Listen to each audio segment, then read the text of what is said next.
Okay, so where are we going to go with this conversation? I feel like we need a little bit of a new thread. Do we want to talk about useless facts and why do we know them? Do we want to talk about? Do we want to sort of stick with this?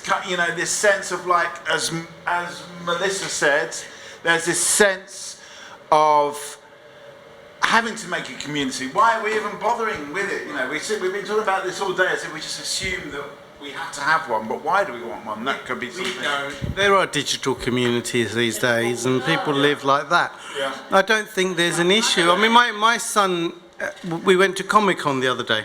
Yeah. And he went with all his mates. He's never seen a single one of them until that day. Right. No, What do you mean? fucking one of them. The friends? Yeah. What do you mean? I mean, he's like he's talking to them like 15 hours a day. But you've never actually met them? No, not until that Saturday. Right. How long? And they've been chatting for a year plus, maybe. Right. Yeah. Okay. So I think that's communities. All these weirdos get together in their little cliques, and that's their community. Right. And I don't think there's anything wrong with that. It's just how it's going to be. But getting back to useless facts, right, QI. Everybody loves QI. Who doesn't watch QI? You don't watch QI. I don't watch TV. What is QI? Oh, worse. What's QI? What's QI? It's a TV show. It used to be hosted by Stephen Fry. Now it's Sandy Toksvig that hosts it. And essentially it's just facts. It's like a general pub quiz, essentially, where they try and catch out the contestants. And there are all sorts of weird stuff that you learn from it. And none of it's really of any use at all. But it's quite interesting, which is what QI stands for. Okay. Yeah, What's QI stand for? quite interesting. Quite interesting. And it's just one of those things. The capitals are coming back slowly in my head after, as Juneau in Alaska, and you got St Paul as Montpellier, St Paul. No, there's a capital called St Paul, Minnesota. That's it. Yeah, and Montpellier is another one. Yeah, it's got.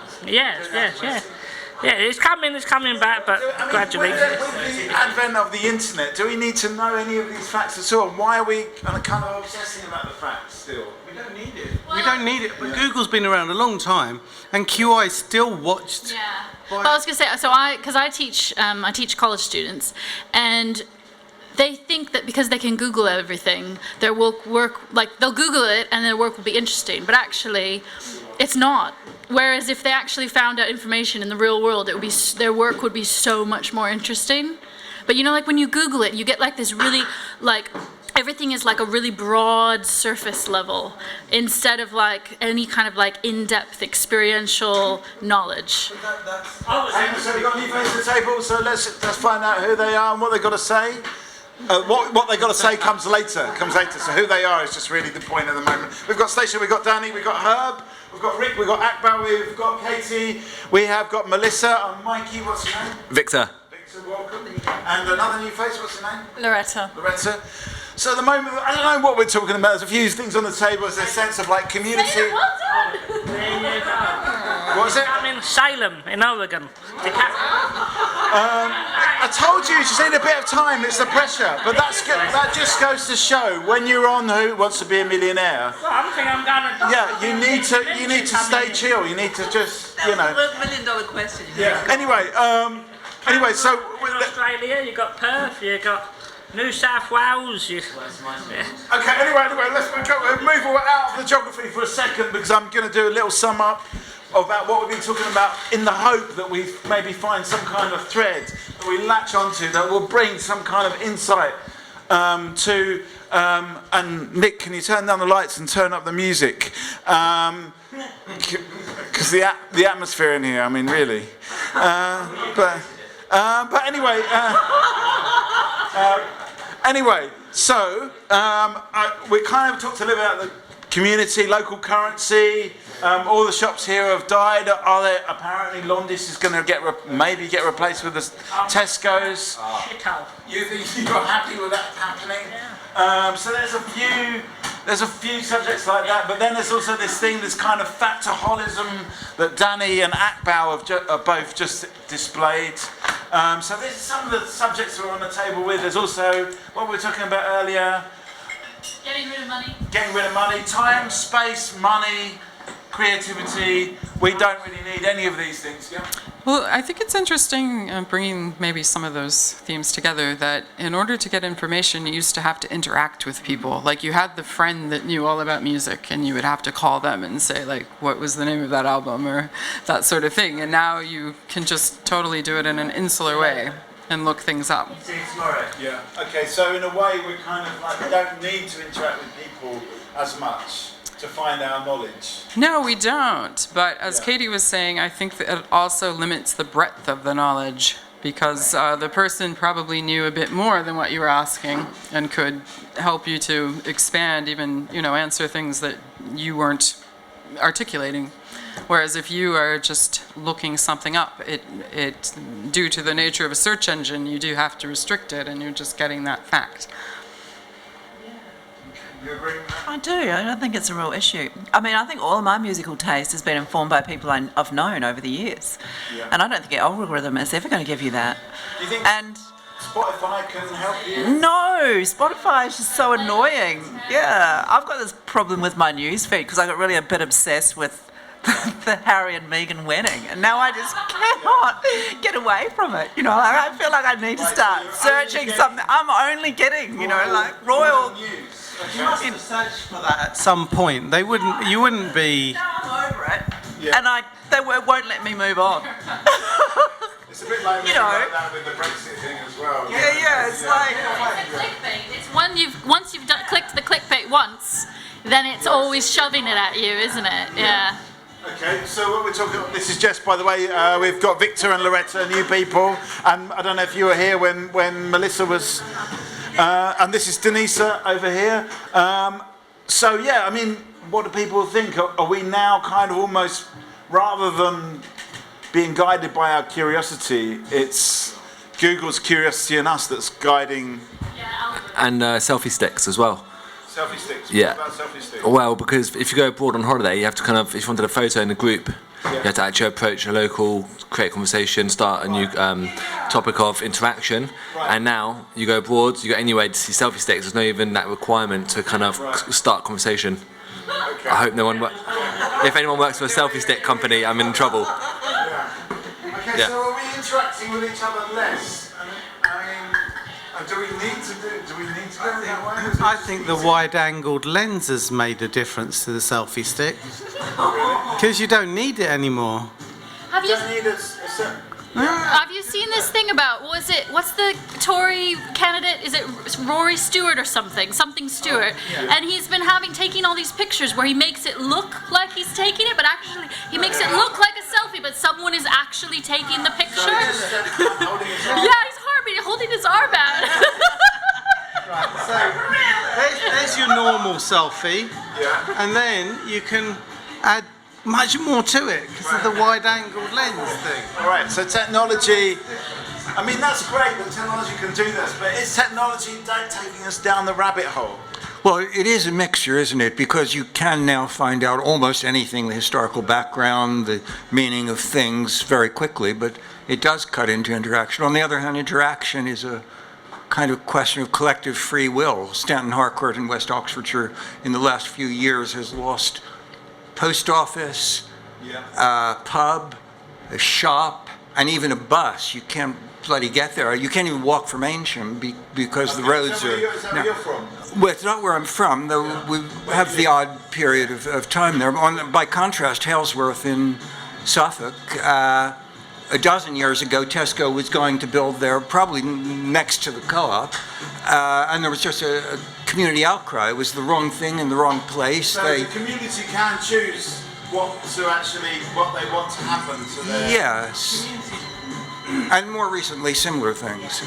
There was a chap that I saw on television a little while back, and he was having a bit of a contretemps with he was a Conservative council, a prospective councillor, and he had a bit of a row with some young girl who was a socialist, and he said, "Oh, I'm a capitalist. I'm you know, and I think capitalism's the best way forward." And then I looked him up, and apparently he's googled him, looked him up, found out that he's dead set against an Aldi opening up in his town. Right. And then I sent him a message via Twitter and asked him why capitalists is so against capitalism, and what does this mean for? Okay, so he was a capitalist, but not when it came. Not when it came to his little town, because he would rather have had a Waitrose open instead. Okay, so are the capitalists really capitalists? He's not. He's clearly not a capitalist. There's also a Google element in that as well. I mean, he's a Do you mean, localist. isn't the question, are the free marketists really free marketists? No, they really actually want to protect their own. Okay. Yeah. Okay, so that, in a way, this is all these subjects we've been talking about today are all weaving together about the time, the space, the creativity, the money. Tory politicians don't want to. They don't want to have supermarkets open up in their Low grade supermarkets. Not a supermarket, but specifically a cheap-looking one. And their housing prices go up, right? Exactly. People give themselves labels like capitalist, socialist, and this. It's labels that determine people that think they've got to go by. But if you don't have labels, you don't have problems. So that's another thing. People stop labelling themselves. Yeah. Yeah, it's just. Okay. So, yeah, so no. we just lose the labels and then we'll be okay. Isn't the labeling an attempt at community, really? Because you want to find the other people that share the same views. Well, just like people always use I'm the vegan badge or something. You don't have to tell people you're vegan 24/7. It's just like, people find it out when you come into dinner. That's all will happen. And they don't need to tell that. Yes, yeah. Well, you got the vegetables, like it or lump it or sod off. So you don't need to. Are we too kind of into the labelling? Are they useful for a sense of community? Do we overuse the labels? I mean, what label? I'm going to go around the table and find out. I feel that a community should be a group of people who have that one thing in common is where they live. And they should be, they are and should be a mix of all kinds of people, whether it's someone who loves their labels and someone that really doesn't care. If you were going to have a label, what would it be? Oh, I don't know. Just give us one. I'm not a label person. Your Instagram is Brutalist Jess, isn't it? It's architecture. Yeah.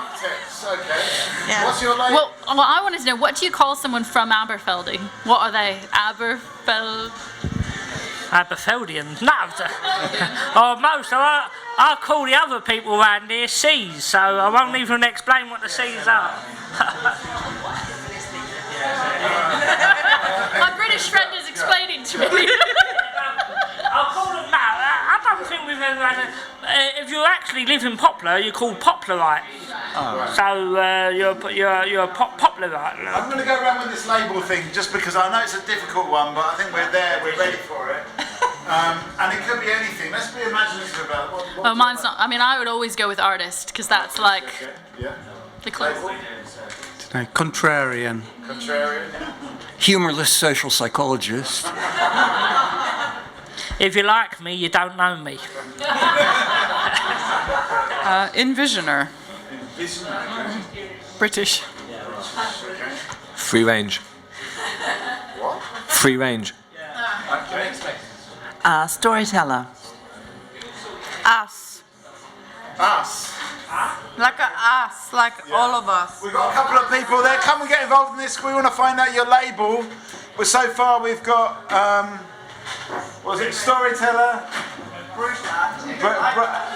Us, brutal architect, artist, contrarian, humorless social psychologist. If you know me, if you like me, you don't know me. You don't know me. Yeah. Well, I'm liking you anyway, and envision. I can't say it. Let's do it. And British, and what was it again? Free range. And I'm talk show host. What's your label? Come over, tell us your name and your label. Come over, you come. Give them a round of applause as well, because we've not had enough of that yet tonight. What's your name and what's your label? Nick, Yeah. and it depends what hat I've got on. Okay. Well, you can begin anything. Doesn't even have to be true. Father. What is a What's label? it? Father. Father. Okay. Interesting. What is a label? I don't know. I mean, it's not down to me, Charles. Okay. Is that your label? What is the label? Yeah. What's your name? Sheila. Sheila. We got Victor, we got Loretta, we got Stacia, we got Danny, we got Herb, we've got Rick on camera, we have got Akbel, Katie, Jess, Tanisa, Melissa, and I'm Mikey. And I guess we're talking about labels. Sheila's just thrown in, what is a label? Maybe we should ask the humorless social psychologist. In psychology, labels, or is it just something a bit more kind of... Seems to fit in an ironic way. How would it fit into psychology, this idea of labels? Is it about identity? What is it about? I don't know. A student asked me, could I explain things a bit more simply? And this was a couple of weeks ago, and I said, well, being a humorless social psychologist, that would be impossible, but I'm very happy to at least try to answer any questions or confer with you about any questions you have to try to avoid it being hierarchical, which it isn't, because I've learned a lot more than they have. Okay. From them. So psychology is a hierarchy, but you're not going to say anything about labels?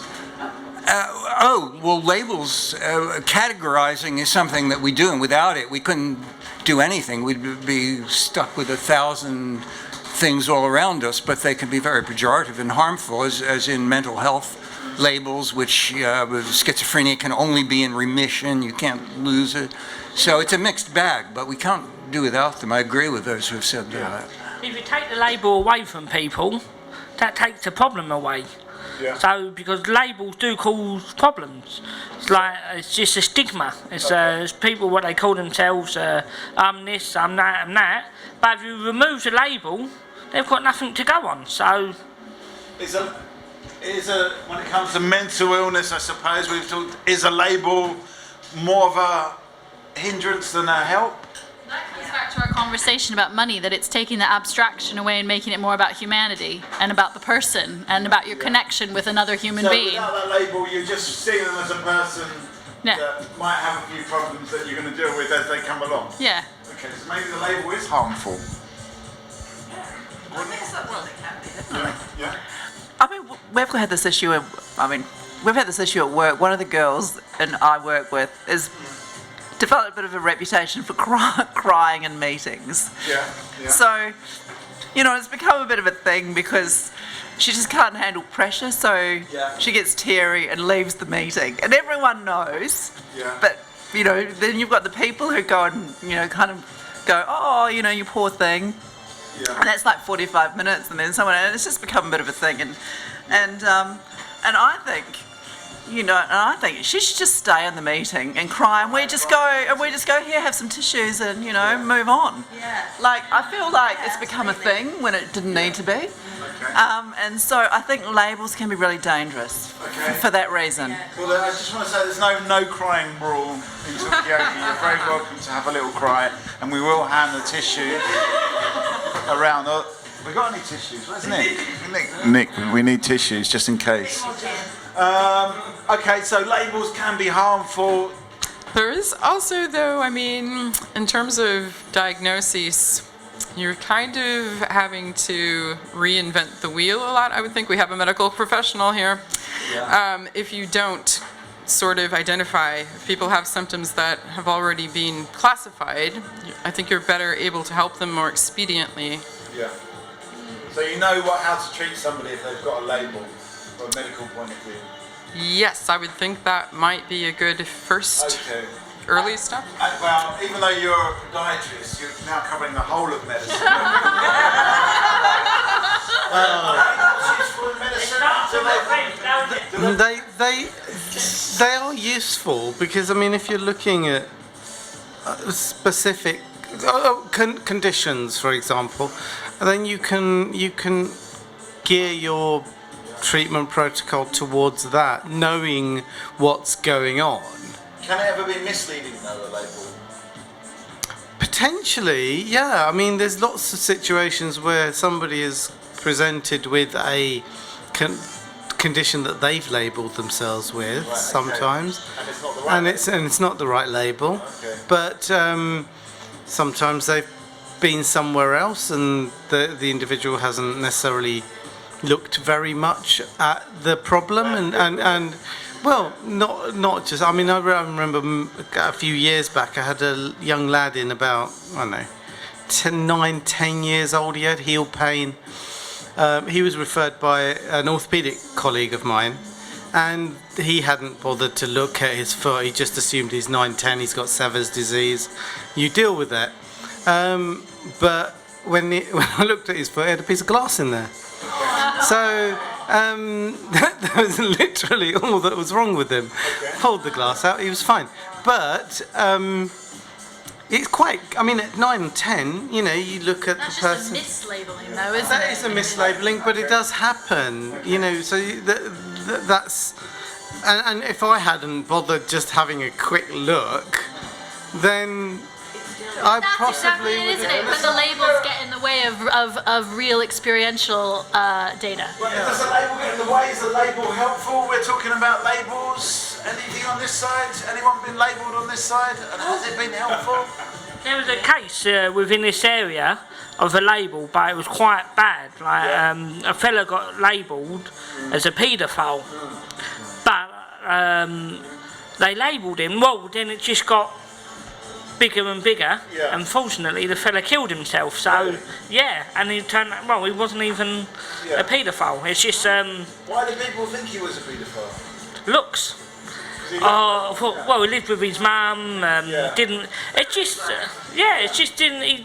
It just didn't fit in with the social norm of people around here. So that's a very dangerous label. Yeah, there you go. It's very dangerous. And in the end, he just went because he couldn't go anywhere because people said, paedophile this, paedophile that. Right. See, that's the thing is when it's with labels, it's wrong to label people without knowing facts.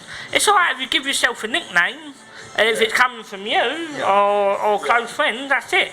But when it escalates or gets bigger, that's when the problem starts, or when the mental illness starts, because people start.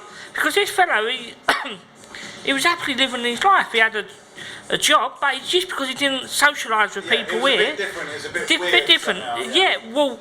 Explain weird. What is weird? Yeah. Weird is different from everything, really, and that. See, Everybody's a little bit weird, aren't they? I mean, nobody's.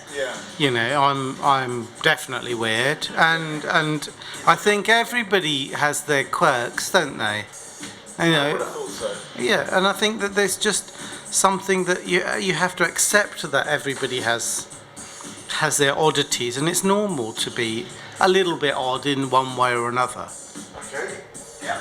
Isn't it, in terms of labels, maybe we're talking about categorization, and I feel like the scientific process and the Enlightenment depends upon categorization, and that we have become more and more and more oriented toward that. But what about when you become mislabeled? Have you ever been mislabeled? Yes. Yeah. I mean, how does it feel? How many times? How did it feel? There was a time, I'm not sure why, but TSA, transport security, was very, very hard on me in airports. And maybe it was because I traveled alone a lot.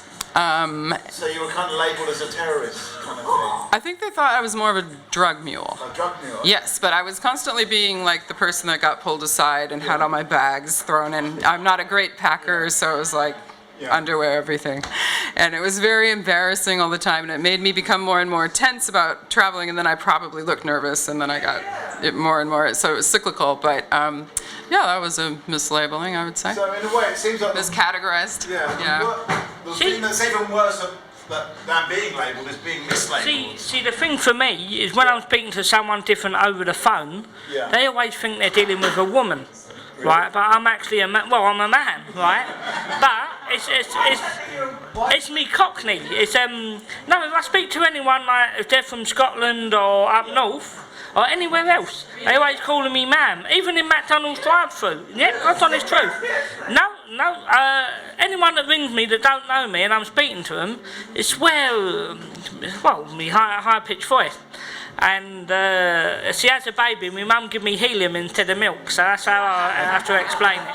But no, it's just when I'm speaking to someone different, and I have to tell them twice, I'm not love, I'm a man, and they go, yeah, I'm sorry, and excuse me, I said, no, I'm a man. But when I get angry, I get more picture, and so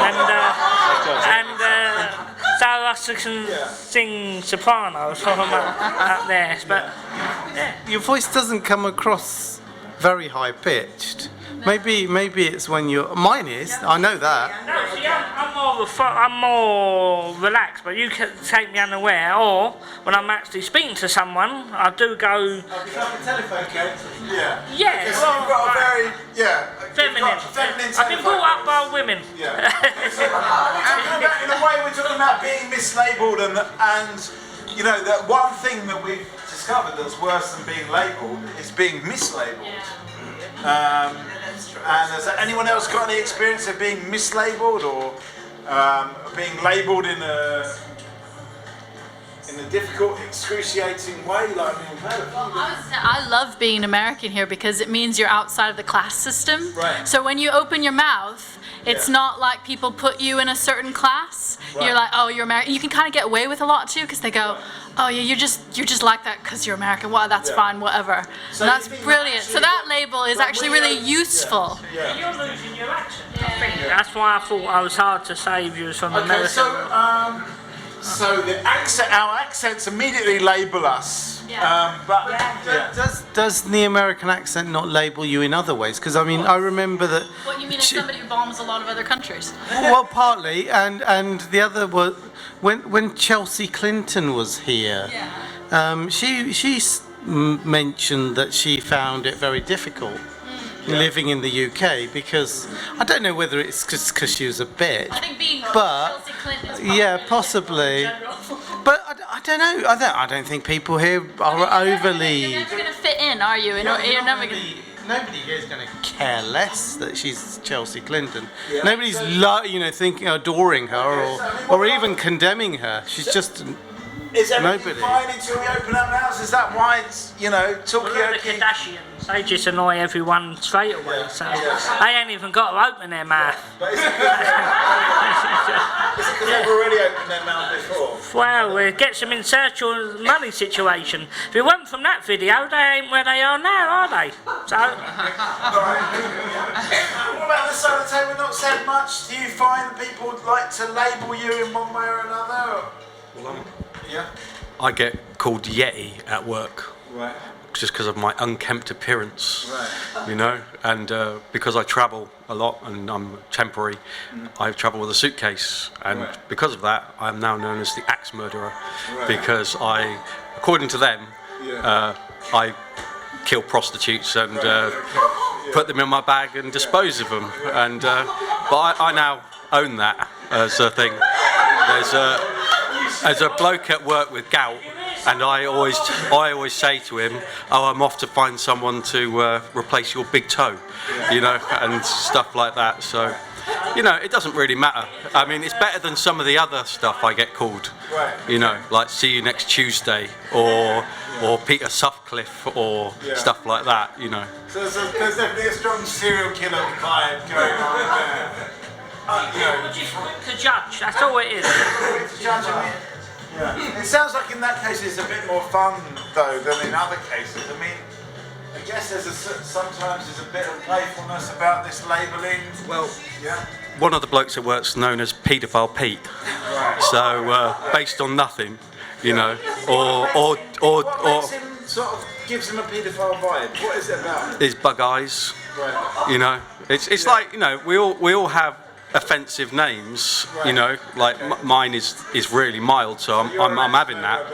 No, I'm keeping that one because you know other people get. Yeah, like gay marine, for example. You know, yeah, he's not even a marine, you know, or gay, you know. Gay marine. Okay. Yeah. Gay marine is worse than being a serial killer. You know, they could call me worse things, I think. Yeah. You know. Is obviously the C word, but underneath that is nonce, and it's just it's these labels. Words don't mean a thing, but it's how people use them. Right. And you could be called. So in a way, that label could be sort of like just a bit of fun, or it could be. So someone, you're down the street and someone shouts nonce at you. Yeah. And everyone's looking. You feel fucking. Well, I've never been called that. Well, because not everyone may know. What does nonce mean? I thought. Does anyone know what? Paedophile, like pervert. It's all a bit seedy. Okay. Yeah. So, and that's.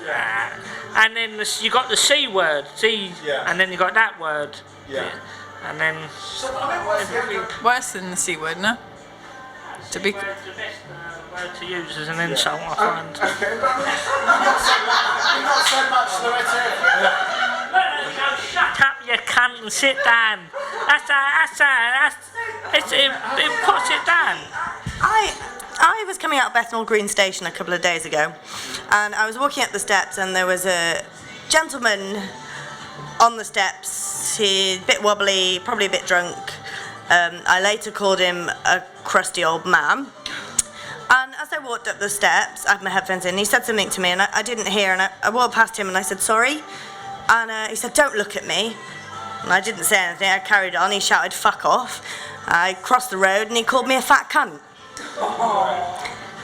I had about 10 minutes of a walk then to go meet my husband. The whole time I was like, I just felt horrendous. Obviously, like, he's got an anger issue. I don't know what's going on in his world, but it was awful. It felt horrible. And I didn't do anything wrong, but that what you're saying, that word. It's a word, it's that word. And, I mean, in a way, you've kind of given an example where it's not as offensive as in this case. So what's going on with this, you know, the level of, is it about the words? All of these words can be used, certainly in England, you'll use quite disgusting words about your mates. You fucking cunt. You know, and it's not like you're saying, I hate your guts. You're, you might just say it because, you know, it's not derogatory in the least bit, but, yeah, absolutely. Why use that word? I don't know. I have no idea. I think it's just this yeah, it's just using the language in a contrarian way almost, yeah. I'll only dare if we make it offensive, so if you use it in an offensive manner, people will get upset. But if you use it not in offensive, then that word, you take that power away. Right. Really. But what's going on there? I mean, like, you know, we've had a couple of different examples, and one is quite, doesn't seem to be offensive at all. This seems to be quite horrible. Is it about what's going on? Yeah. But it's all in the inflection and how you say anything. Yeah. You know, you could say, you snowman, you know, and someone could get really upset by it because it's, well, whatever. Yeah. It's just by the way someone says it, not the actual word. As I say to my son, you know, I say to him when he gets upset about being called stuff, I said, look, is it true?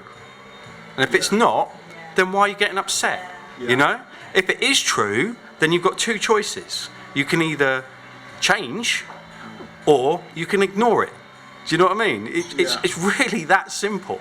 And if you choose to engage in the argument and get upset, then who's, you know, you've got to have some responsibility. I mean, let me come back to Jess if I can. Did you choose to engage in this? No, I had absolutely no But choice. you still felt quite upset. Yeah, it wasn't very nice. Yeah. So it's And actually, it was about choice in no. this case, It's a form of violence. It is a form of violence when you say, yeah. Yeah, he said it's like a form of abuse. I mean, okay, it sounds quite extreme. But can you actually make this choice? Nick is saying you can make a choice, but can you make the choice? What do you say? It is a form of abuse. It is a form of abuse. If Yeah. someone shouts something at you in the street, can you just say, like, I'm going to ignore that, or? Well, most of the time you can, but I can't feel with this form of Sometimes abuse. it's It's mental abuse. Yeah, it's a kind of abuse. Yeah. It's incredible the things that people will say to a woman if she has earphones in. If they think that she can't hear. I mean, and it's shocking. So you think the earphones had something to do with it as well? Definitely, yeah. When I have my earphones but no music, and it's just, yeah, it's shocking. Really? Okay, that's interesting. And we can say something? I was going to say, I had a situation recently where I was walking through a restaurant on my way out, and as soon as I opened the door, the manager put his foot there and said, "Can you empty your bag?" And then it was quite a busy restaurant, and then all I see this kind of Phil Mitchell lookalike running down this like, you know, the restaurant, and he shouts, you fucking thief, you, drops the C-bomb, and then in front of the whole restaurant, I kind of, you know, it protested my innocence. But the louder you shout, the guiltier you look, and the more you kind of hear everyone around you, I'll call you back to the situation. You know, everyone stops eating, everyone watches. The more you want to prove your innocence, the guiltier you look. The more you got to prove. So I had to, you know, emptying my 12 evening standards. I forgot to empty for the last 2 weeks. Just and the manager saying, "Don't make a scene." I was like, "You made a scene." Anyway, ended up the woman left, his wife left her bag in the toilet on hook by accident, and so they nipped off the side door. But I was there for 20 minutes, just still, you know, making a big scene trying to prove my innocence. But anyway, that was that really. It was where I was mislabeled, but the louder I shouted, the more. And you know, they offered a £10 tab. That was that. Yeah. Which I didn't accept. At the end of the day, you've got to think that you're better than the person that actually said. So that man, he was actually drunk, but you're a better person than he is anyway. But it's hard because in that moment to actually feel, oh, I'm not. That's, you know, sticks and stones or whatever it is. It's very hard just to walk away from that and just shrug it off. Yeah, and that is, as Sheila says, a form of mental abuse. Yeah. So how can you? Is it possible just to go, I'm a better person? Well, in your mind, in that way, you sort of soothed yourself really from the hurt. Well, I'm better than him. He don't know me. I don't know him. Yeah, I might be physically deformed or thingy. I might be. Well, I'm not what you say I am, but I might be. But it's just. Well, I'm big as big can get, so I've been called many names under the sun, and everything just bounces off me. Okay. And so it's about some. Station 1 and 2. Is it point? I'll come to you in a second. Yeah, I mean, that level of verbal abuse it persuades a sense of physical danger, and I think that's really the crux of the matter. Yeah, whether or not it's going to follow through. And I remember a study in the US that the phrase that most often precedes a fight between strangers, like a public brawl, like public disorder, is some form of "Are you looking at me?" kind of like Robert De Niro, Taxi Driver. Right, okay, so I think that is a tip that the person is maybe a bit unhinged or looking for a fight. So like. So everyone, if someone starts with that, like, get away from that. It's about the threat of physical danger. What were you going to say? But I think that I've encountered situations like that, and when people are drunk, you just walk away. I can't. Have you felt like really hurt? No, I felt a bit like he's a thick idiot. I don't. I mean, what's the secret to actually just letting that bounce off of you?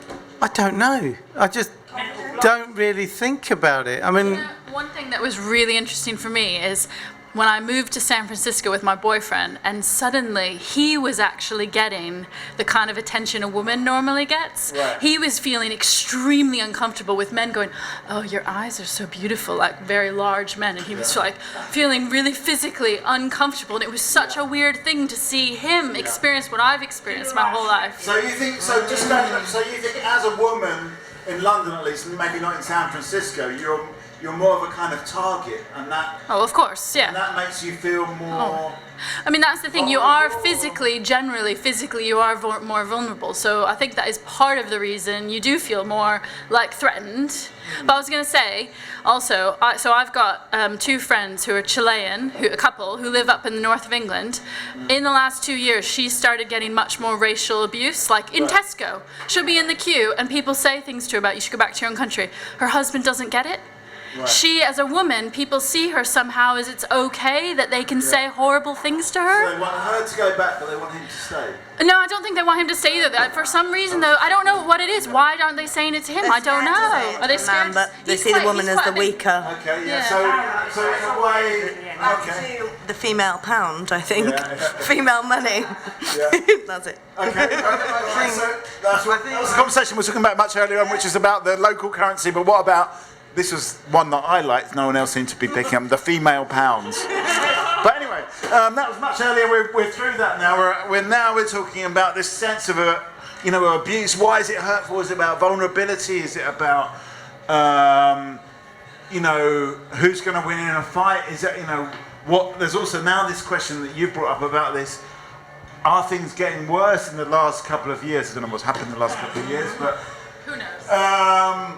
Are things actually getting worse now, and what is that about? Is it what were you going to say?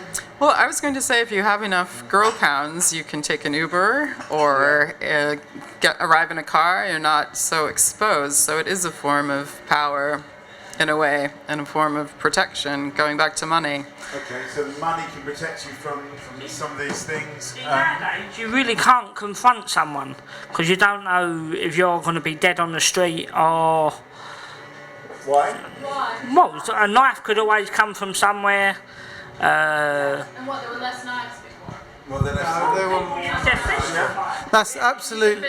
I think people used to fight more with their fists than knives, but I also think that knives have always been around. And I certainly in the 50s, all the teddy boys used to carry knives and so on. But even before that, people would carry knives routinely. People were being, where I am. Oh yeah, I'm sorry. But from where I am, if you look at knife crime and people being killed with knives, it's far less now than there used to be between the two wars, between the Second World War and the 50s, 60s. Because I remember certainly when I was very young, people would there were a lot more pubs, lots more people drinking, and they would get stabbed.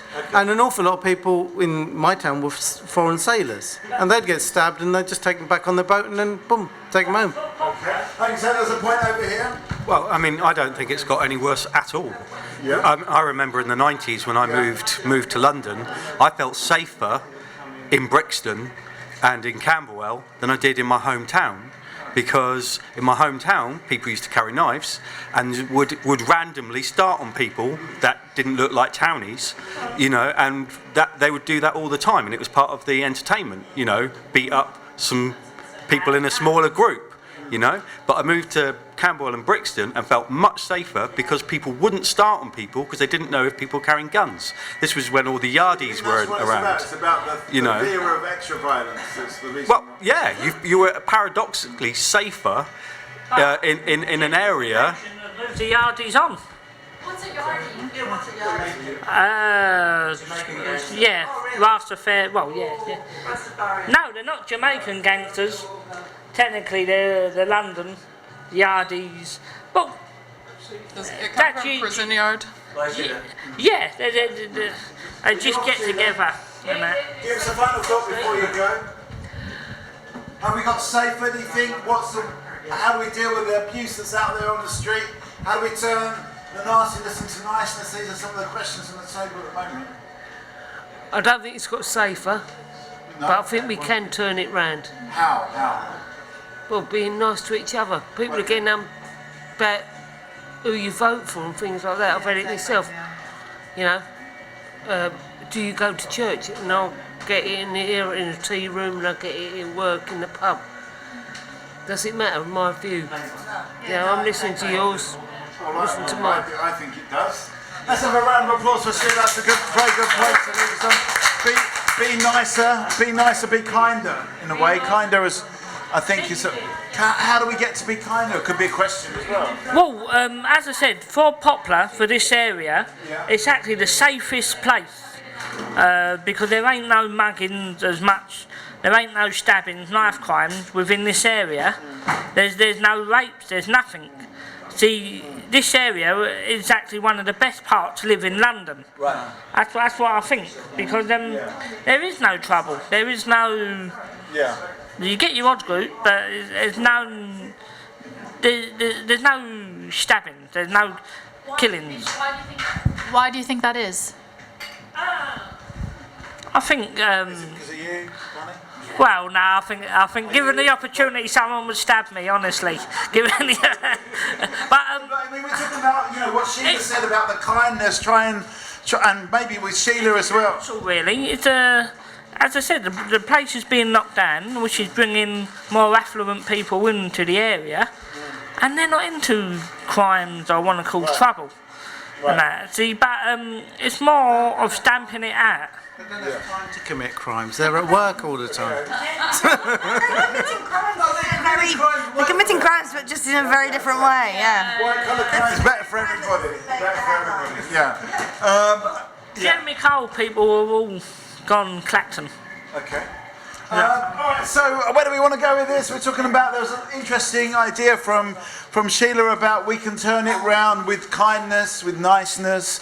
Do we want to maybe investigate that a little bit? Do you want to go another thread? Where do we want to take this conversation? Can we turn it around with kindness? Akbar, I think, the contrarian, doesn't even agree that things are getting worse. He says things are getting better. Statistically, things are getting better. I mean, where do we want to take this conversation? It's kind of up to you. You look like you're about to half say something. Well, I was going to need to leave and trying to think of a final thought, which is difficult. Like, find yourself, but don't forget to vote and to join with others. Advice I should aim at myself, really. So it is lovely. What do you think about this, just while we're on this subject, this question of kindness? How do we enhance... Everyone around here, they're Talkaokes, they want to be kind, but how do we get this feeling of kindness to pervade our community? It's not a hydraulic fixed system. It feeds on itself. What was I coming across? 2 shipwrecks. I was reading about it recently, where one, what was fostered was individualism, people looking after themselves, and in the end, after a certain period of time, there was cannibalism, death, and that. And another, it's anecdotal because it's a sample of 2 rather than randomized, but you don't want that many shipwrecks anyway. But anyway, in the other one, people looked after one another and worked cooperatively. They might as well have grown things. And just fostering that, it does feed on itself. Positive tends to be reciprocated with positive. So if someone is nasty, at least be a little less nasty back. Okay. Yeah, I mean, are we? Yeah. I mean, is that saying that hurt people? That pretty much sums it up. Hurt people. That's interesting. And then that's probably the basis of it. And then whether to start from from primary school, focus on that and building it up. Yeah. Okay, that's an interesting idea. I was reading today that New Zealand has just released a budget where they have happiness as a central kind of tenet. I kind of think it's interesting. It's the first thing that they've done, the first global economy that has written their budget around happiness and measurements on wellness. I kind of feel like it's a leadership issue. New Zealand centres its whole policy around... As government, the Prime Minister. And what sex is the... Female. Yeah. Just going back. It was the first country to introduce a female as a Prime Minister. Okay. Oh, the vote, actually. The vote, sorry. Okay, so New Zealand, everything's centred around happiness. Would that work here?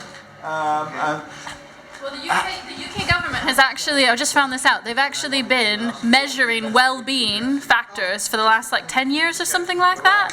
And there was an article in the paper yesterday about how the whole UK budget, like New Zealand's budget, should be based on, instead of just promoting economic growth, promoting these various factors of well-being. Well, what are the factors of well-being? So they're things to do with people's sense of... Well, I'm trying to remember. Thank you. Nice to meet you. Well, thank you. They are to do with people's sense of like happiness, their sense of that they're secure.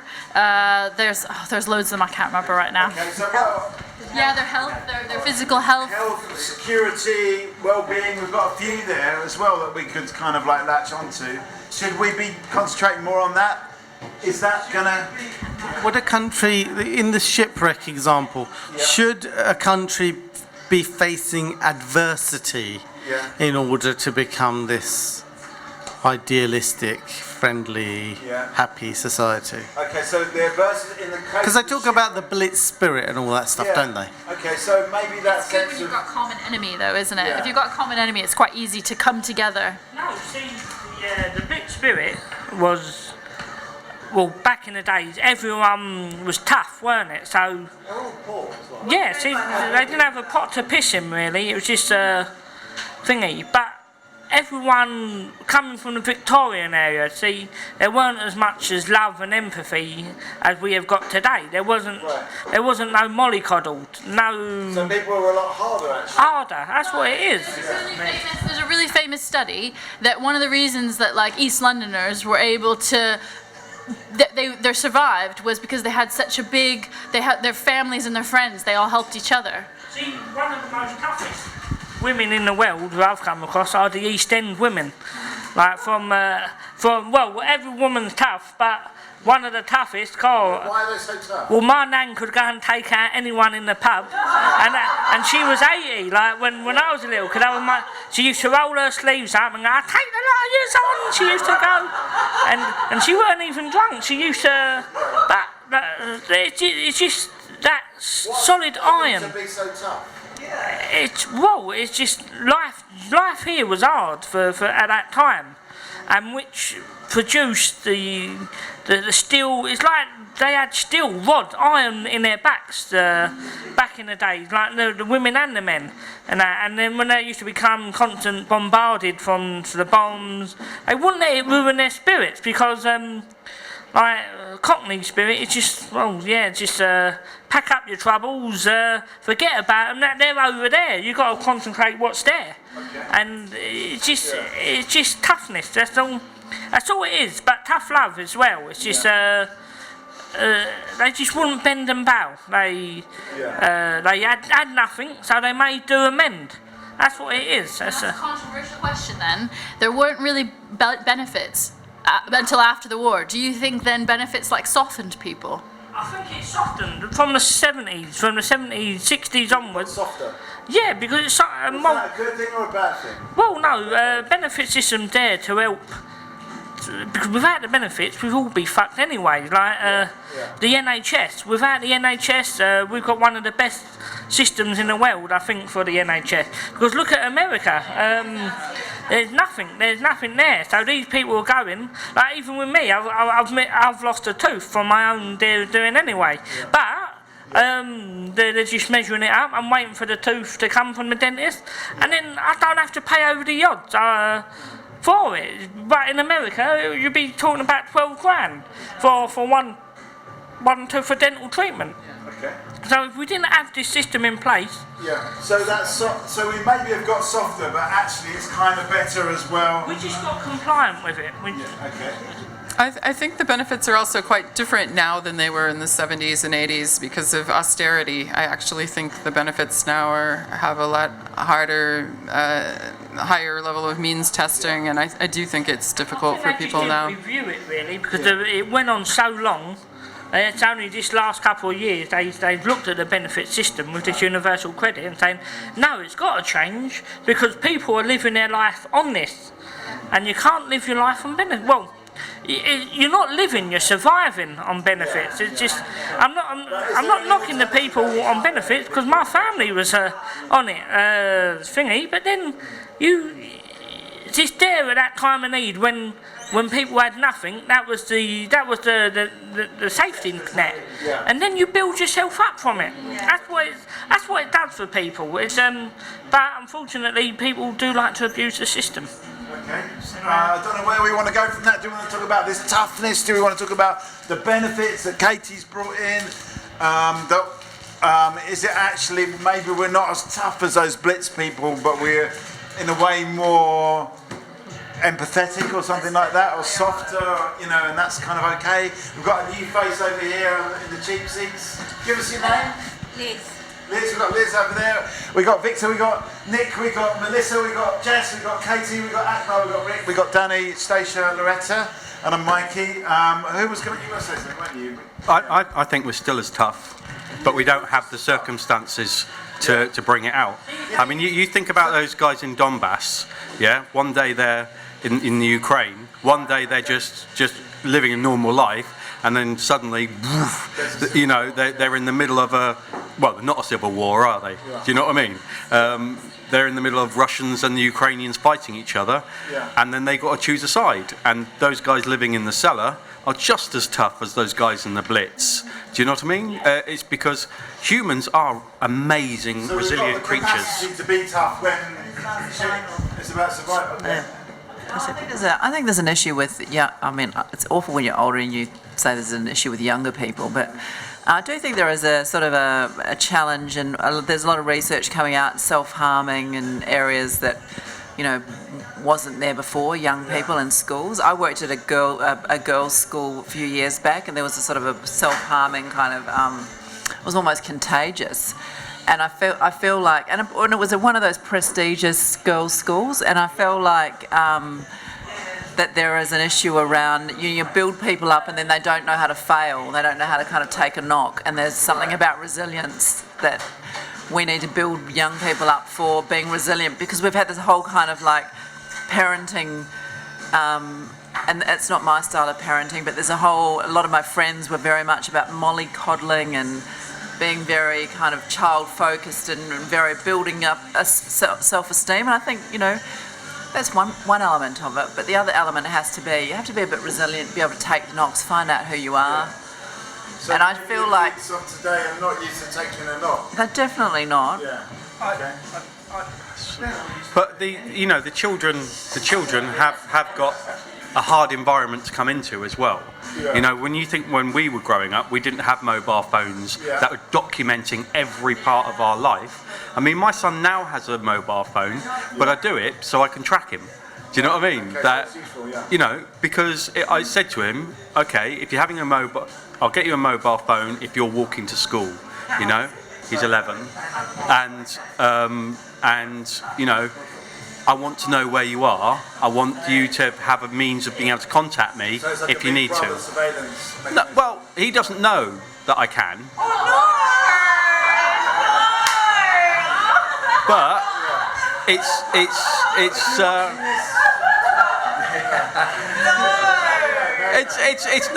nothing sinister. You know what I mean? I can't turn on his phone and listen into his conversations. It's nothing like that. It's just like, if his mum's having kittens going, where is he? He's supposed to be back now. I can say, he's in the park. Do you know what I mean? Or he's at a friend of his house. Do you know what I mean? It's nothing sinister. You're watching us on that? Yeah. I'll be online right now. We're not online actually, this is getting recorded, we're online later. In about 2 days' time. So. What's your son's name? Kids, I don't want to do anything. Anything. They want. Is it different when you were a kid? Did you want to do anything? Yeah, I mean, I was a bit of a nerd. I liked reading and shit like that. Yeah. But nowadays, Memorising kids, pocket. yeah, all that kind of weird stuff. Yeah. You know, that's what I liked. But Yeah.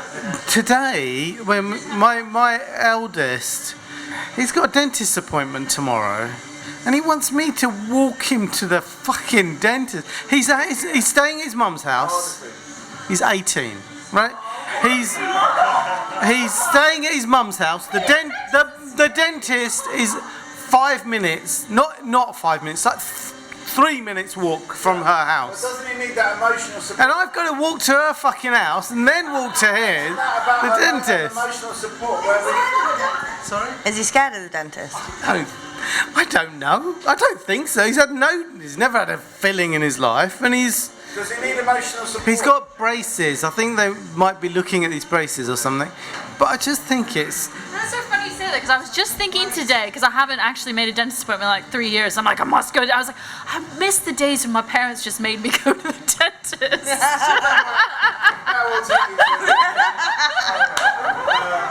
Maybe you could take Danny as well, because it sounds like he's going to the dentist soon.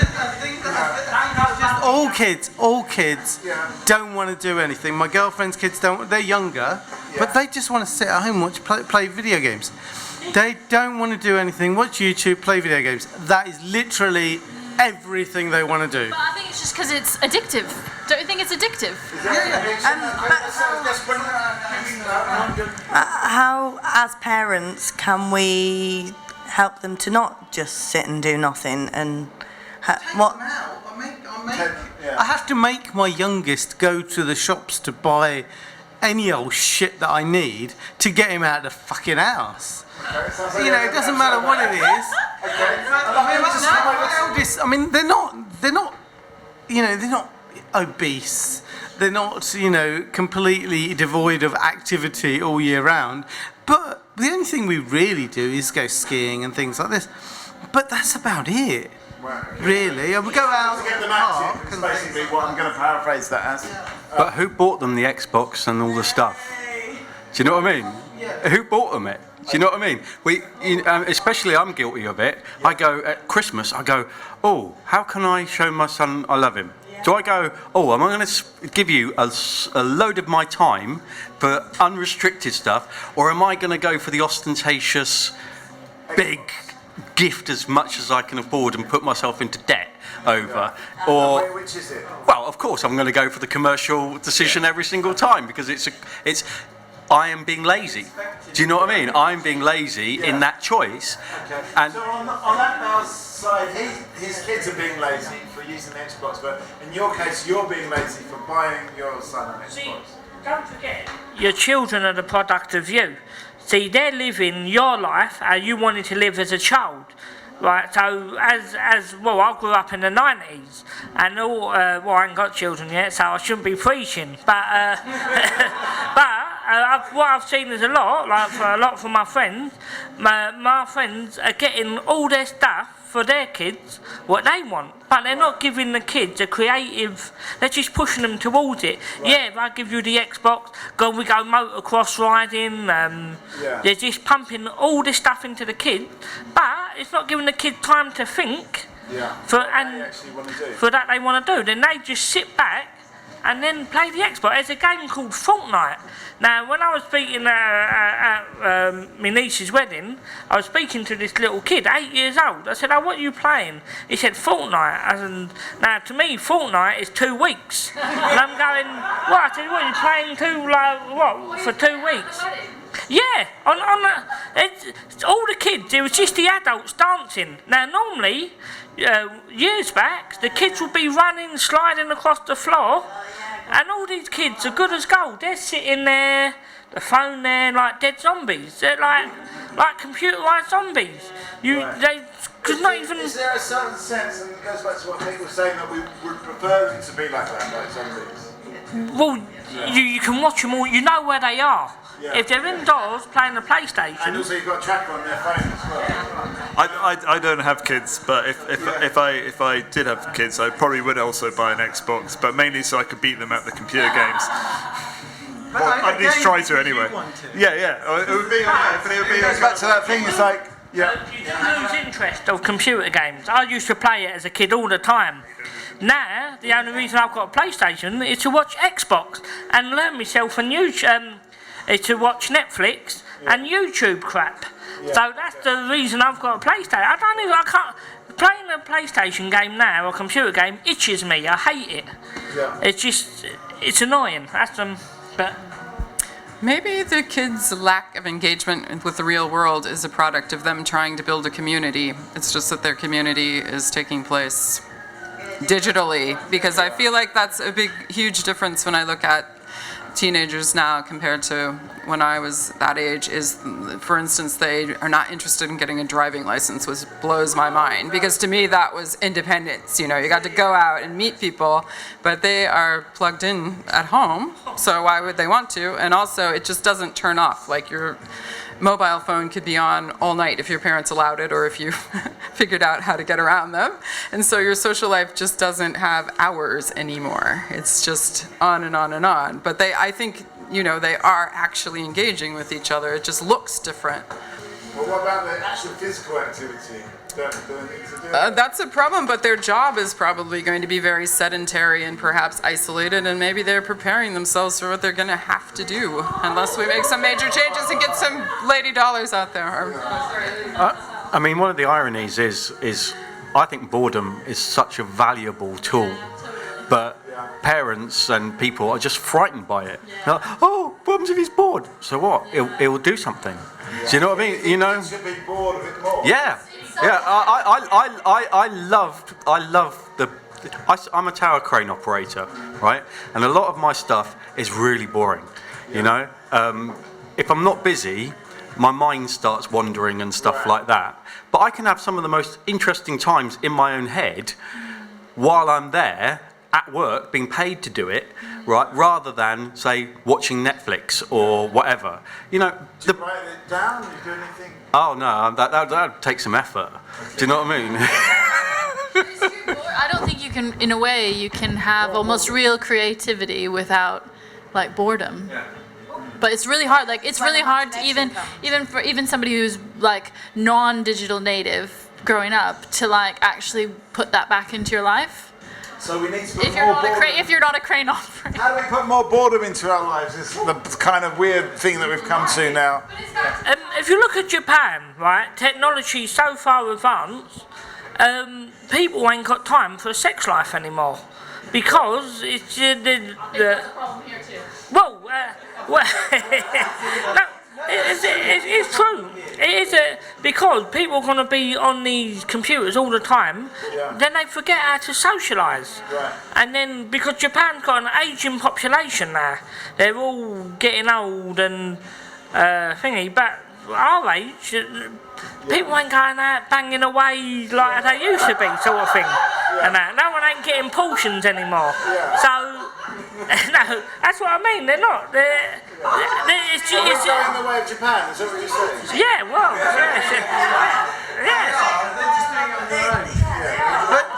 But as far as no, the thing is, we talk about Japan, and we talk about all of Japan's population crisis, and if you look at their birth rate, it's around about 1.4 something, right? That's a fertility rate. That's for every fertile woman in the country. Now, if you look at this country, ours is 1.78. But then if you exclude women born outside of this country, it goes down to 1.3. Our country is far, far worse situation than Japan, and we've got this crazy Brexit shit to exclude foreigners, essentially. If we get rid of foreigners, we'd have no kids. Isn't that going to lead to this kind of like... No, there's no fucking pregnancies. The thing is, there are more people over 40 having kids than under 20. That's crazy. But I mean, isn't this not going to lead to this boring panacea, this kind of like this world that we actually want, where we've got time and space and boredom? But the reason people are leaving, getting married and having children till really late is because the cost of property is so high. And it's no accident the same thing's happening in Japan. And if you're a Japanese woman, why in your right mind would you do it when you're discriminated heavily at work, you know, where you owning property is a dream, you know what I mean, where you have mortgages that are passed down to grandchildren, do you know what I mean? It's like, no wonder you're not having sex, because if you do have sex, you could have babies, and if you have babies, they need looking after, and, well, exactly, you know, enduring grinding poverty and stress doesn't make for kinkiness, really, does it? Do you know what I mean? You know, are you in the mood? If you've been working, well, yeah.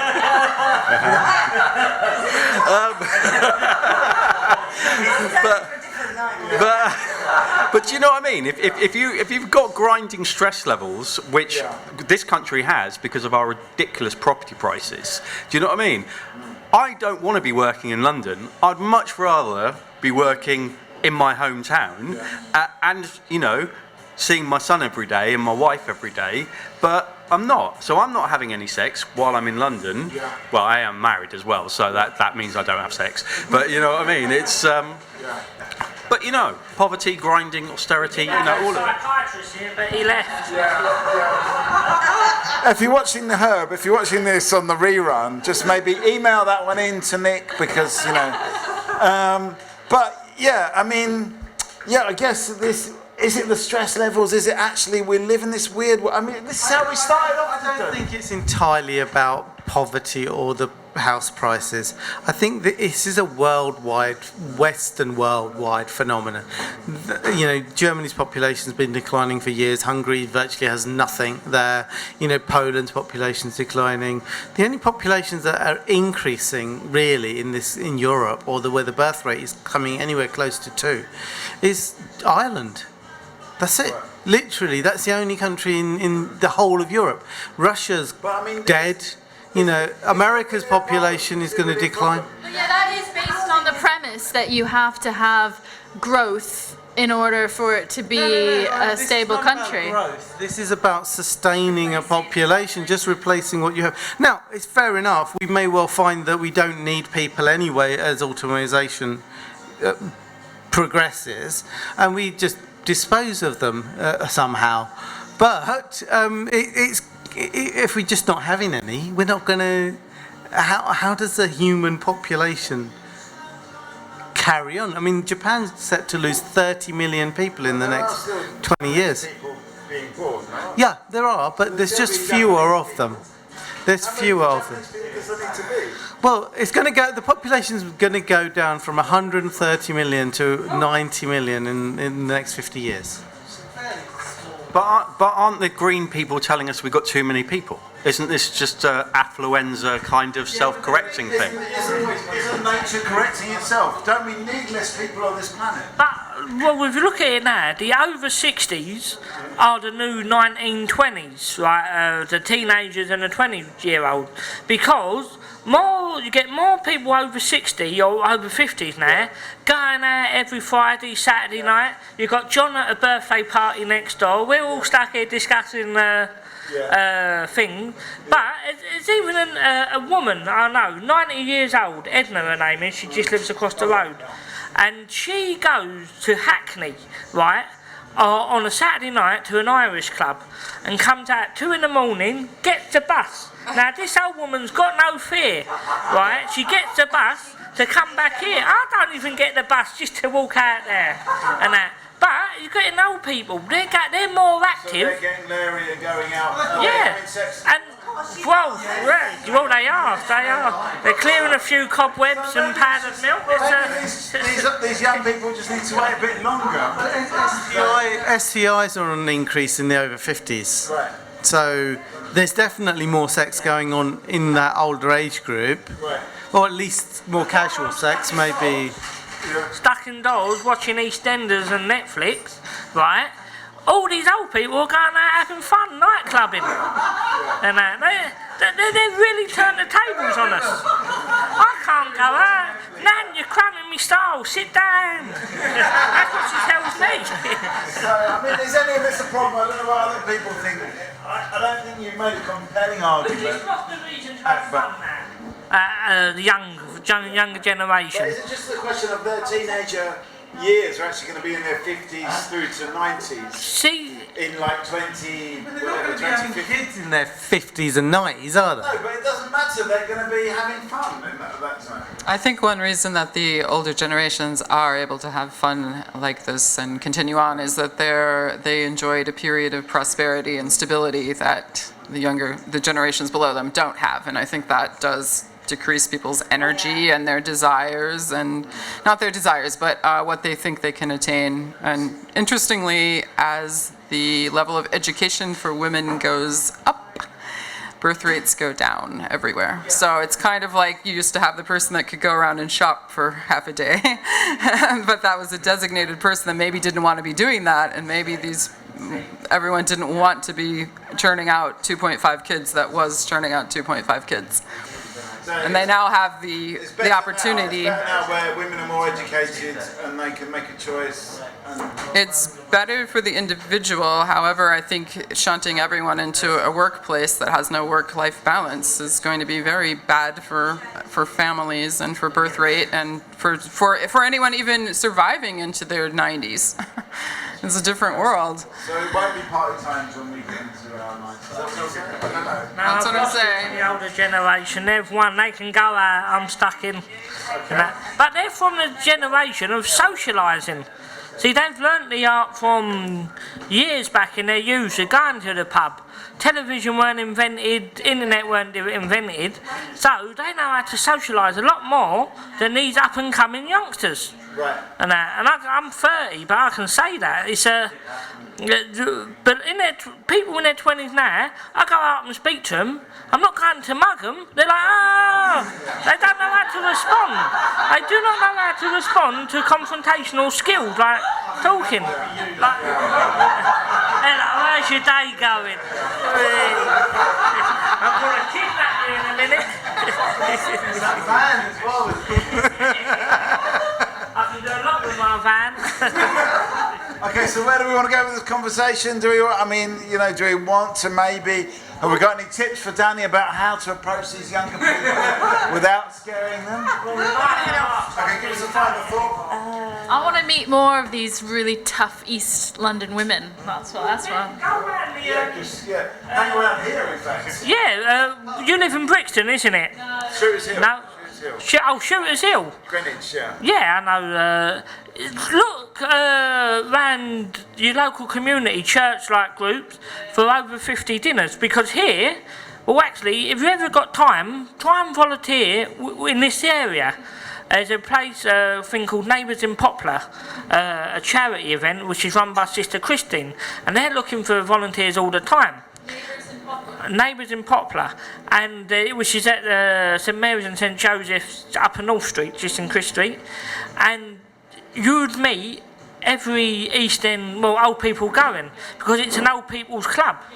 Now, if you want to get the history and their knowledge and their iron steel backs, that's the place to go. Volunteer to serve lunch, and then you're gaining something and you're gaining something. Well, don't wind them up too much, because you know what will happen. Seriously, I know you don't want to get in a fist fight with them. They're from America. See, America, it's a novelty for us. I've never come across American. Now we had 3 in one room. Well, you've never come across an American. Well, apart from the other boy that was in. Salim here, yes, last time a lot of Americans come to this, I don't know why, it seems to attract. It seems like in ages. I mean, we're doing the invading, but kind of like this weird American magnet here. I have to ask Berger, where are you from? I grew up in Kansas. I spent a lot of my adult life in Los Angeles before I moved here. That's why you were campaigning for Los Angeles. Yeah, I was putting it in Cascadia. But I have to endorse what Danny's saying. He's not just being like local pride, because I used to teach at a secondary boys' school in Walthamstow in the East End, and it's true. The East End women are tough as nails. Yeah, it's very inspirational. And the difference between East London and East End. East London's Walthamstow. East End, you can't get to see. We're on the subject of labels. Now, East End is Poplar, Stepney, Bow, Whitechapel. Yeah, I was going to. Wapping. Now, they're the East End. Bethnal Green, East End. Now, East London. It's just that. So Canning Town, East London, not East End. So it's like the old Danelaw where you cross the River Lee, you go into Viking territory. But anyway, we'll talk about that. It's not down to me actually to give Jess. Hang on a sec. Let me get a final thought before you go. Community is king. That's what I got from tonight. Community is queen. I'm queen. Yeah.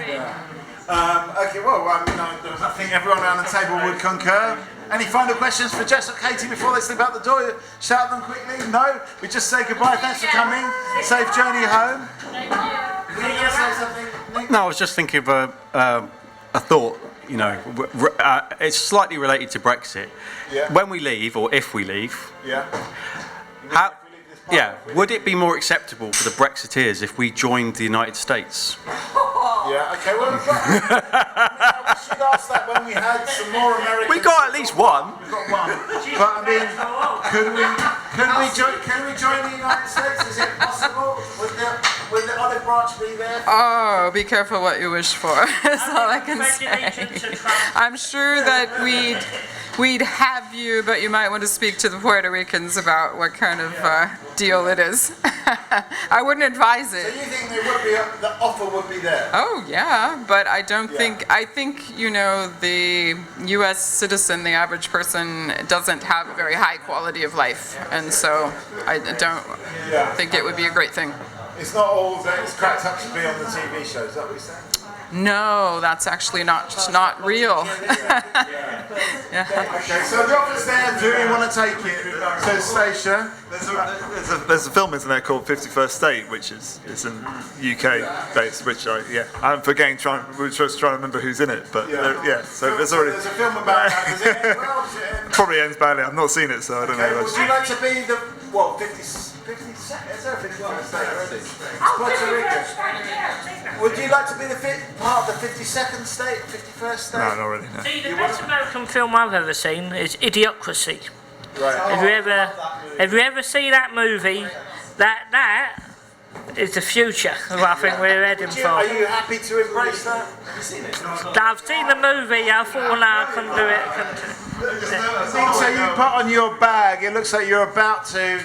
I'm going to offer you the opportunity of a final thought because I feel like you're on your. I don't want to push you out the door, but I sort of feel like everything about what you're saying, holding your bicycle helmet, the bag on the shoulders tells me that you're going. Have you got a final thought? Are you labelling me because I'm holding a... I'm labelling you, what is it, Ben? No, thank you very much for the conversation. This was a fantastic first experience with Talkaoke. Yeah. Well, thanks for coming. No, thank you very much. I need to cycle back to North London, so it's going to take me... What are you thinking as you cycle back to North London, out of the East End, into East London?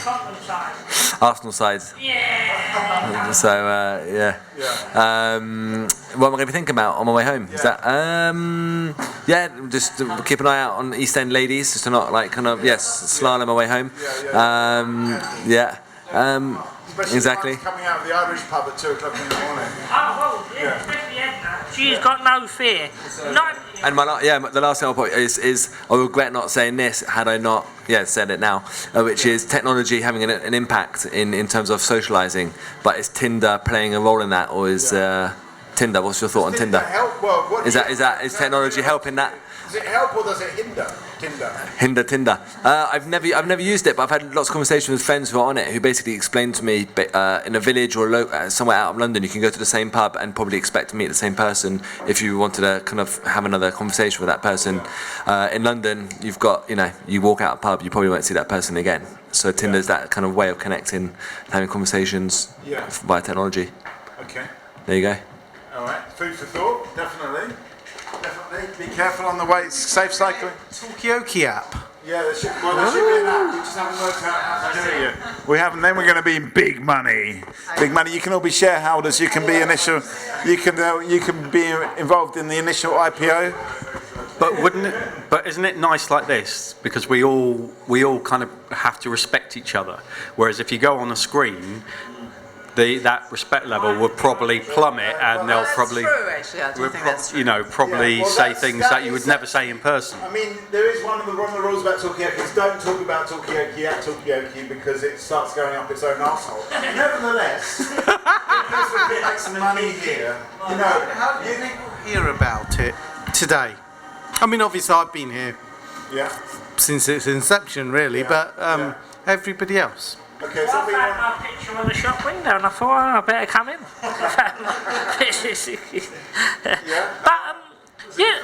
Well, the last video, I looked online, it got quite a lot of hits, didn't it? Did it? Yeah.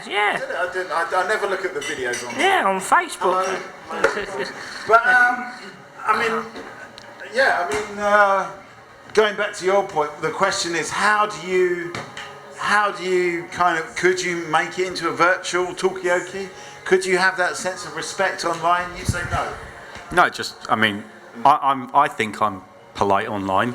Yeah. And I don't respond sometimes to very venomous kind of attacks. Yeah. Because I try and keep it whatever. But it's not for their benefit. it's for my own benefit. Yeah. Do you know what I mean? Because if I go into those cycles, then I just get sick in the head. Yeah. Do you know what I mean? So that's why I don't allow myself into that cycle. Okay. People don't realise at the end of the day, you can always switch it off and delete it. Like all them nasty comments and that. Yeah. Because I was in the newspaper last year.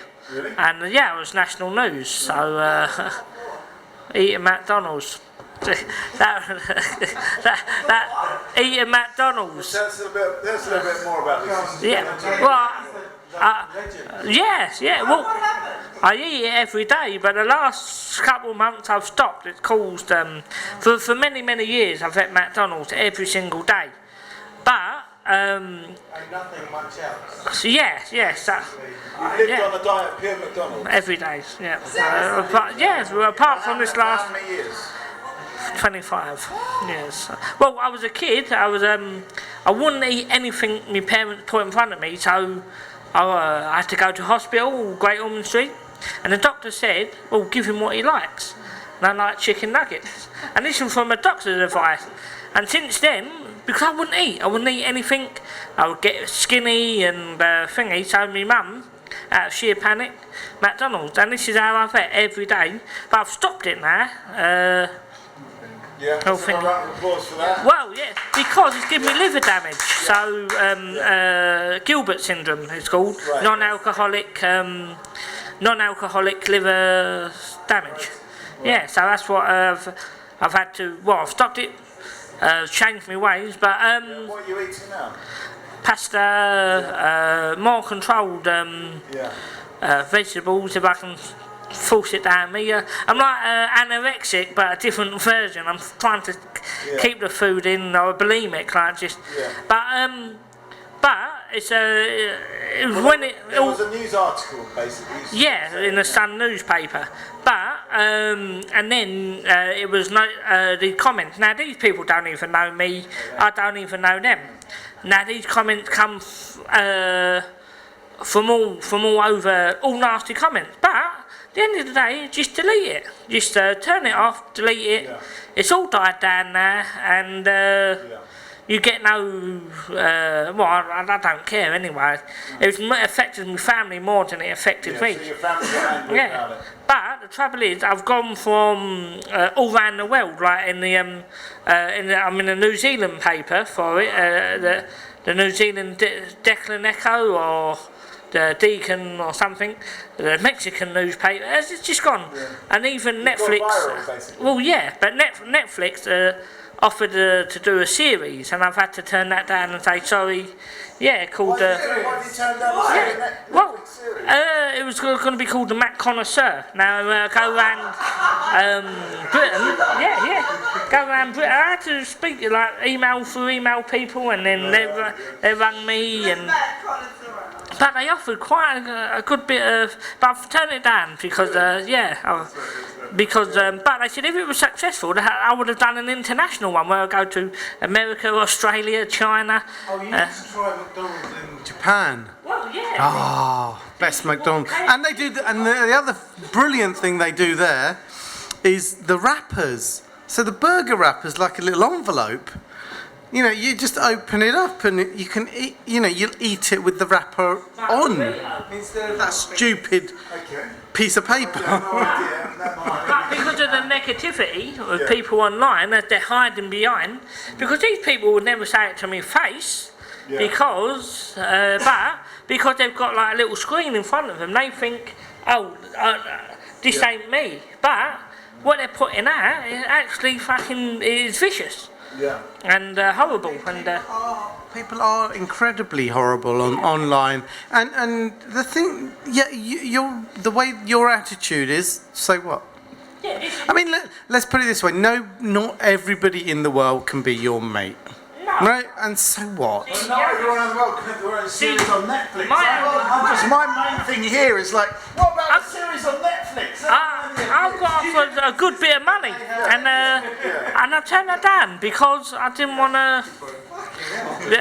It's a backlash. You didn't want to get into the whole negativity side. No, but. Okay, it looks like the rest is going to go. Give us a final thought. I sort of feel like this is winding down, so maybe we should get a final thought from everybody. But we'll start with Loretta. What's your final thought? Final thought is I've really enjoyed hearing your narrative today. So yeah, and yeah, it's good what Mikey says about you having a series. You had the opportunity. Why didn't you go for it? I don't get. Because of the negativity. Because it doesn't want. It's a label in a way. You don't want to be labelled as that guy that just does McDonald's. See, when they first approached the newspaper, I said, well, if the money's right, I take it. The money was right, I took it. Because the manager of McDonald's got an email from the Sun saying, do they have any quirky customers that come in? And he said, well, Dan, do you want to come on? I said, well, if the pay is right, I'd do it. But bullshit baffles, and that's how I got into the paper. But if you ever come across Do you it... regret it now getting involved in it? Not really. It's not really changed my life, and it's just the way I am. It could have changed your bloody Well, McDonald's have offered royalties. For £360 every 2 months, I get McDonald's. And a meal. Because I was spending £4,000 a year on McDonald's. Oh, sorry. £4,080 on McDonald's a year. Okay. I could have saved up for a mortgage. Would you have done the series, a Netflix series, if you'd have been offered it? I don't know. It depends what Yeah. was the idea behind it, like how it would be managed. Yeah. I definitely would have watched it. 100%. You're a natural talent. I don't know. Yeah. It's more than McDonald's, exactly. You know all the state capitals of the United States. You know lots of different. McDonald's. Yeah, McDonald's is just a starting point. That's what I feel. That's what I think. That's how I feel exactly the same way. Yeah. Got a natural authenticity. It's quite rare. You'd be a great TV talent. Yeah. Start off with the McDonald's, but then you expand. You know, you shouldn't. I mean, Yeah. I think it'd be. I would watch it. You know, like I think it's funny. Like, and there's always going to be those negative people. We just. But as I said, it's the East End women, they're strong, and I would be killed. I'd be dead the next day that airs. So, I was thinking more of family. They get upset. I think it would have. I think you could have done it, and it would have been a really, really successful. If I'd done it, I don't think I'd still be living here. I'd be off in a mansion somewhere. Yeah. You know, I think if you can manage it, go for it. We might not see you here again, but you know, you'll have your chauffeur-driven limo. But what about his health? What about you think that? Thank you, Loretta. You don't think is such a good idea? No, I think he's made the right decision for his health. Right. You know, it's a serious thing. He's got cirrhosis. Did you say you had Gilbert's? Yeah, Gilbert. Yeah. So it's like saying, oh, that really drunk guy, he's so amazingly funny, and he goes, no, I need to quit. And you go, you're mad. Here, you know, go on a massive bar crawl round the world. It's crazy. It'd be insane to do that. Yeah. Do you know what I mean? The most important thing is your health. Yeah. You know, and what's the point of being rich and in a dialysis machine? Do you know what I mean? It's insane. Part of the story. I think that can be part of the story. You know, like I don't see it the same way. Yeah. I just think that's part of like it's story structure, first, second, third act. People change. You know, like. Okay. For me, So what is Danny supposed to do? Is he supposed to go to Japan, eat it, and then spit it out into a bucket? No, they give me tasks to do and all that. It was all thingy, but they said if it was successful, they would have done the international thing. I would have started off in Britain first. I would go to Scotland, wear the national dress and that, and go, okay, I'll be in there for me Big Mac, no. Or go Ireland, it's just bits and... Does McDonald's change north of the border? It does, actually. It changes as soon as you go any district in England. From the best McDonald's to get used, well, McDonald's is not really best to use in the first place, I understand that. But for a nice taste is Bow McDonald's. Now that is fresh. If you go Canning Town McDonald's, it's horrendous. The chips are soggy, the burger's really rubbish. Now, if you go out of London, the taste is even greater, better. Yeah. I thought it was supposed to be no matter in the world, where in the world you go to, the McDonald's should all taste the same. Because over here, plus in Bow is not a halal. It's not halal. It's a normal McDonald's. Now, if you go anywhere else, like Canning Town, it's halal. So the oil they use is different. Right. Okay. So which lead to different tastes. If you go to Essex, the McDonald's is more crispier. The lettuce is more nicer. Accent, Yeah. See, okay, I think it's time. I think we've. McDonald's here, and then you go to a different part of the country. You go, oh yeah, Danny's right. This is much more nicer. Okay, well, I mean that is interesting. That I never knew that about McDonald's. I tend, to be honest, Danny, I tend to avoid McDonald's. Yeah. But anyway, let's maybe Nick come forward, because you've had to listen to this all night. So come forward, and we're just going to gather those final thoughts, just to get that sense of, the sense of an ending, a sense of closure, the sense of like we're walking away with something. Like we've had a humorless social psychologist here. We've had all sorts of people. We've had the free range guy, I find these labels quite useful actually. It's really handy just to sort of pigeonhole people. Yeah, it's great to know what, to sort of like work out what people are going to say and how to kind of coordinate it. So the label thing was a great idea. But anyway, all of these things have happened. It's now time to get some sense of, round this off, some sense of closure. Have we learned anything tonight? I always like to say, what has this taught us?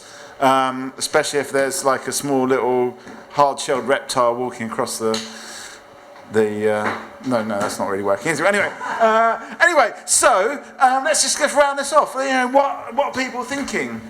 I was just thinking about a chimpanzee eating a tortoise. Yeah.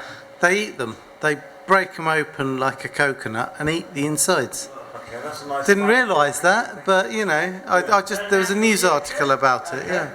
I don't feel that should be your Nick. Final thought? Why does a snail cross the road? To visit his flatmate. It's supposed to be shit, and that's the point. But I think tonight had many different topics, which is very interesting because sometimes it can be very similar all the time. So it opened out a little bit more than usual. It's kind of quite abstract, didn't it? It was all about like money and space and time. Well, and art, and then you can get funding if you're working in space, but actually... We just got to try and work out how to get there. Perhaps, yeah. Hey, well, thank you. Yeah. Stand by for the zero gravity Talkaoke table. Which way am I going to go? Stacey, have you got a final thought? Community should be more important than money. Why? Because it is debatable, as we debated. But I think community is necessary for survival and money is actually not. Lannisters always pay their debt. Game of Thrones, if anyone watches that. Well, the problem with Talkaoke in space? Yeah. There'd be no atmosphere. Thank you, Rick. Yeah. Yeah, I don't really have any final thoughts. Apart from the chimpanzees eating tortoise. Yeah, I thought that was quite interesting. I didn't really think of them. Are you worried about, because we heard about your kids just being glued to the screen. Are you worried about? I'm glued to the screen. I think that's what's going to happen to the entire world. So we're just going to be I'm just going to stuck. Yeah. I don't want this thing anymore. I want it to be like plugged into me somehow, so I can just scroll through stuff while I'm just standing. Yeah. One last final thought. If you ever get a chance to mark something out of 10, always mark it 9. When people ask why, just say, well, there's always room for improvement.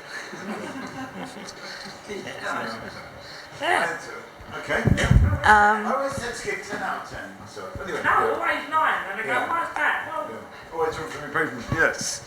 For me, I think it's be kind. I've been thinking about the community conversation. That's been really nice, and it's just been nice to kind of rock up and hear different people's point of view. And I think, you know, we often hang out with people who think the same way as us, and we don't get challenged enough. It's just nice to be in an environment where you're mixing with different points of view that you wouldn't hear. So be kind. Be kind, that's a nice one, yeah. Be happy. Be kind, be happy, but how?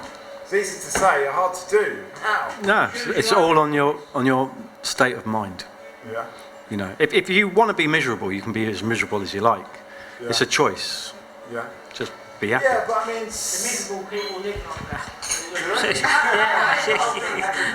Okay. All right. So it's a choice. It's a choice. We can be happy. We can be miserable. We live long if we do.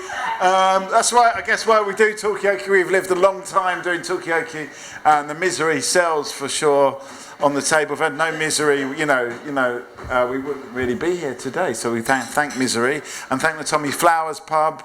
And thank everyone to come. Give yourselves a big round of applause. Turn up the music, Nick, to give us a sense of closure, a sense of like an end.